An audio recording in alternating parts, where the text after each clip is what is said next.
तो लोग कहते हैं, अरे बाबा जी तुमको क्या आता, ओके, खाली मंदिर मंदिर मंदिर बात करते राजू हो। जी, आप क्योंकि अब विज्ञान की बात ले ही आए हैं, मेरे साथ प्रोफेसर साहब हैं और आप लोग सोच रही होगी कि माइक्रोबायोलॉजी के प्रोफेसर का इस राम की चर्चा में कहाँ से जगह बन गई। तो ये एक खास बात है शैलेंद्र कुमार जी की, प्रोफेसर साहब की, जो खुद ही अपने मुंह से बताएंगे, क्योंकि हम सरयू के तट पे खड़े हैं। इस विज्ञान का इस अध्यात्म के साथ कैसे जुड़ाव बनता है यहाँ अयोध्या में? बिल्कुल, जैसे अभी हम सभी जानते हैं हमारे यहाँ की सबसे पवित्र नदी गंगा को माना जाता है।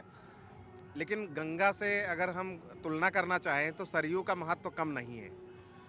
आज के समय में जब सभी नदियों के तटों पर बहुत सारे महानगरों का विकास हुआ है, औद्योगिकरण हुआ है, ऐसी परिस्थितियों में हम सरयू नदी को ऐसा पाते हैं जिसके किनारों पर अभी भी कोई इस तरह के विकास नहीं हुए, जो नदी के जल को पॉल्यूशन में परिवर्तित करते हों।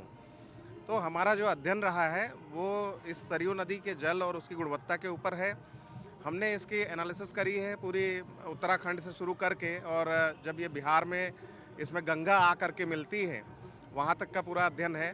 लगभग 40-45 जगहों पे हम लोगों ने सैंपलिंग की। इसके क्या पानी सरयू का पानी गंगा से बेहतर है पॉल्यूशन की अगर हम बात की जाए?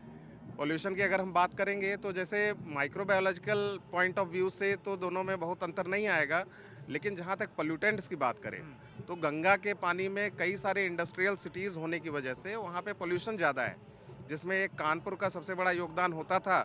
अब वो थोड़ा कम हुआ है क्योंकि वहाँ पे बहुत सारे चमड़े के कारखाने बंद किए गए हैं। तो इस तरह के कोई भी हमारे जो कंटामिनेशंस है वो सरयू में नहीं पाए जाते, और सरयू का जल जितना ही पवित्र है, जिस तरह से जैसे हम अंडरग्राउंड वाटर को निकालते हैं ज़मीन से, उतना ही साफ़ और स्वच्छ है। इसमें किसी तरह के कोई पोल्यूटेंट्स नहीं है। जो मिलता भी है वो बैक्टीरिया और वायरसेस हो सकते हैं। तो सरयू और राम का कनेक्शन, राम के तट पर सरयू का जन्म हुआ, हम बचपन से पढ़ते आ रहे हैं। अयोध्या जो सरयू के तट पर बसी है, इसमें विज्ञान क्या बताता है? इसमें माइक्रोबायोलॉजी कुछ बताती है कि नहीं बताती है? इसमें देखिए, जैसे हम लोगों ने पाया है कि गंगा नदी के जल में विषाणुभोजी पाए जाते हैं, विषाणु पाए जाते हैं जो बैक्टीरिया को ख़त्म कर देते हैं। उसको हम लोग बैक्टीरियोफाज कहते हैं। तो एक क्यूरियोसिटी थी कि क्या सरयू के जल में भी ऐसा है?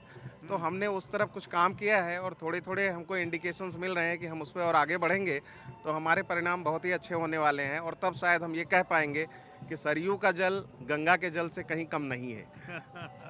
सरयू और गंगा के बीच भी एक तरह की नई बहस समाज में छिड़ी हुई है। राहुल पांडे जी, आप तैयार हैं कि नहीं हैं? गला आला ठीक